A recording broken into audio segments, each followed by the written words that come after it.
This American man was tricked into coming to Thailand for a high-paying job. But as soon as he got off the plane, a horrifying scene unfolded. He saw the shops on the side of the road closed in panic. Hundreds of armed thugs were coming towards him. He turned around and saw a large group of Special Forces police also appearing on the other side of the road.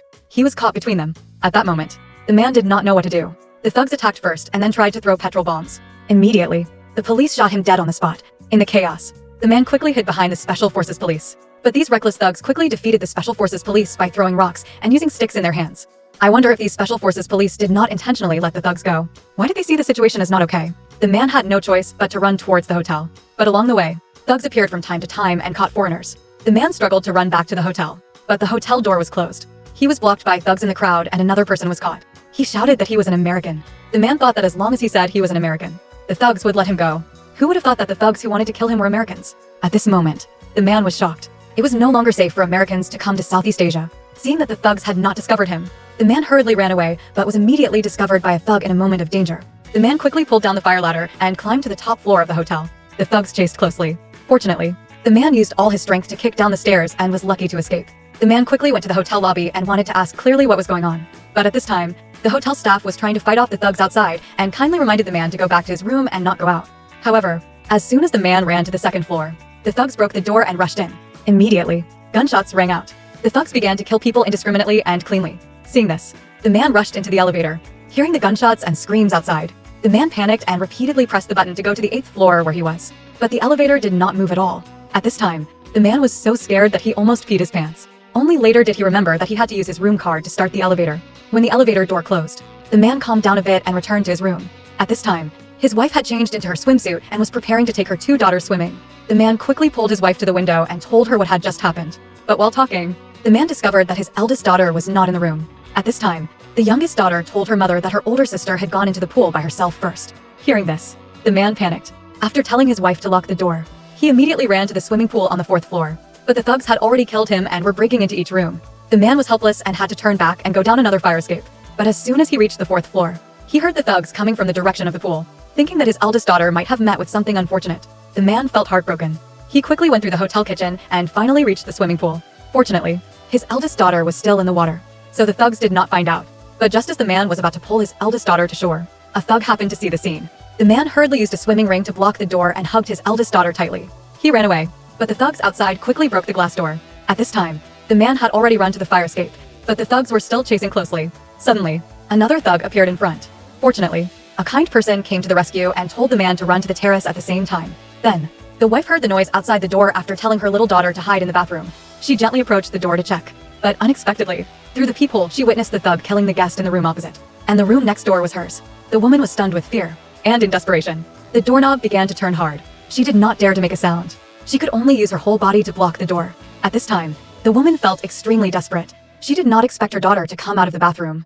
Fortunately, after knocking on the door several times, the thugs did not make any more movements. However, to be sure, she still pushed the sofa to block the door. Fortunately, soon after, she heard her husband's voice. So the woman opened the door. The husband immediately expressed his intention to run to the terrace, but was immediately rejected by his wife. The wife thought that the thugs had just arrived, so it was safest to stay in the room. But in the end, she still couldn't shake her husband and had to lead the whole family out of the room. But while running away, the little girl dropped a toy, so he kept shouting to pick it up. But the thugs heard it immediately. Fortunately, the thugs didn't shoot accurately, so the man was lucky to escape quickly. They ran to the emergency exit, went through each room, and finally reached the terrace. But who would have thought that the terrace door was locked tightly? The people outside also loudly refused to open the door. Fortunately, the man said that he was an American. The people outside only opened the door after the man's family arrived. These people hurriedly used sticks to block the door. But could those simple wooden bars withstand the pursuit of the thugs? However, seeing so many survivors gathered here, the man's tense nerves gradually relaxed. But soon after, the man heard the thugs protesting below the hotel and also learned from other survivors that the prime minister had been assassinated last night.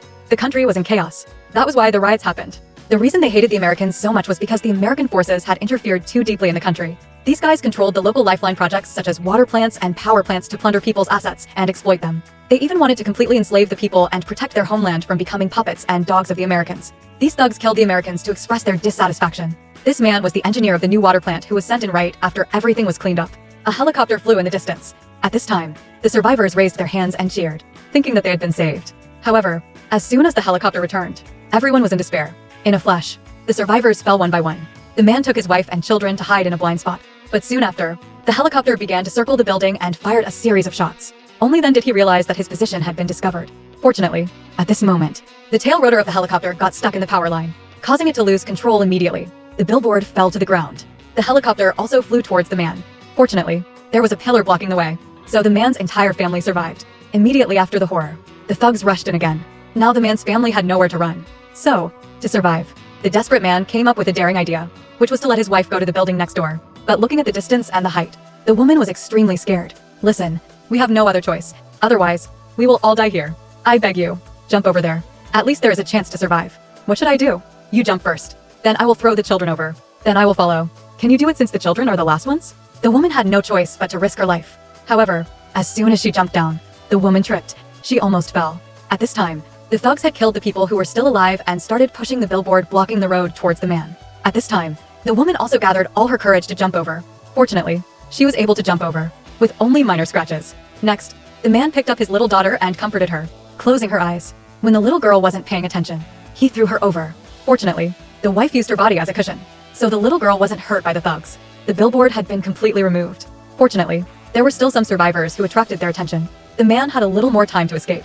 At this time, the man signaled for his eldest daughter to jump over, but unexpectedly, the little girl was scared and ran away. She had to jump over or those people would hurt her. As soon as she was thrown over, the eldest daughter grabbed her father's arm tightly, causing both of them to almost fall. Seeing her daughter hanging in the air, the wife was scared to death. Fortunately, a kind person helped them, so they were able to pull the eldest daughter up. Hearing the gunshots not far away, the man hurriedly took off his belt and tied up his eldest daughter, then quickly threw her over again. The man also successfully jumped over, but the kind person who had just helped them was not so lucky. At this time, the thugs also discovered the man. Fortunately, they did not chase him. However, they took out a poster. On the poster was a picture of a man working at a water plant. It seemed that the man had been shot. Next, they identified the man. The man followed the pillar down after confirming that there were no thugs inside, and then he felt safe to let his wife and children climb down. They then hid in the office building and began to comfort and encourage each other. But less than 10 minutes later, a loud noise was heard downstairs. The man hurriedly went to the window to check the situation. He found out that the thugs not only brought in tanks but also aimed cannons at the building. The man was scared and hurriedly led his family to escape. But after running a few steps, the building was bombarded by tanks. The wall collapsed instantly. The man's whole family was thrown to the ground by the shockwave. He saw everyone running in panic. The man hurriedly hid his wife and children under the rubble. Then he pulled a door to block the entrance to the rubble. Immediately afterward, the thugs rushed up and saw the people outside being brutally massacred. The woman worriedly covered her daughter's eyes. A moment later, the people outside were all dead. At this time, a thug came to the front of the rubble. The man thought he was about to be exposed. Fortunately, after poking at the front door, he still poked at the door. The rubble he left the scene, however.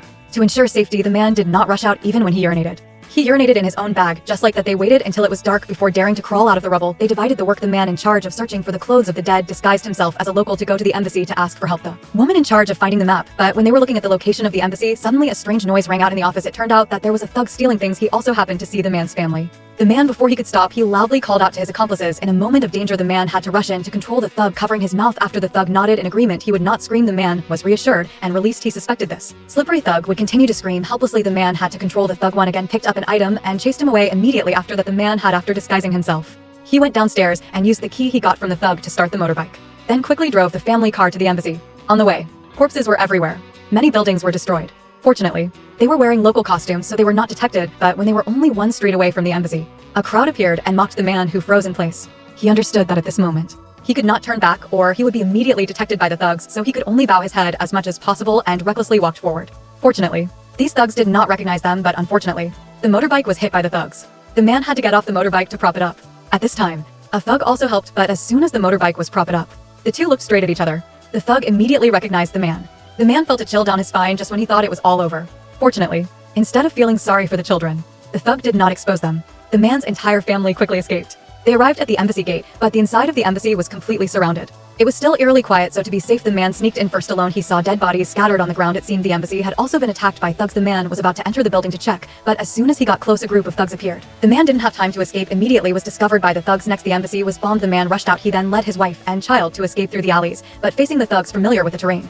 Running around like that was not the way, so the man had to break down the door of a temple. After a while of begging, he finally found a hiding place. However, after searching outside to no avail, the thugs quickly guessed that there was someone in the temple. The monk wanted to stop him, but was immediately pushed to the ground. At this time, a thug placed his gun next to the wall, while the other thugs went to search other places in the temple. The man intended to secretly steal the gun, but he suddenly stepped on a dry branch under his feet. This action immediately alerted the nearby thugs. Seeing that the man was about to be exposed, the wife on the other side took the initiative to step out. The man saw that his wife had been caught and had to risk her life.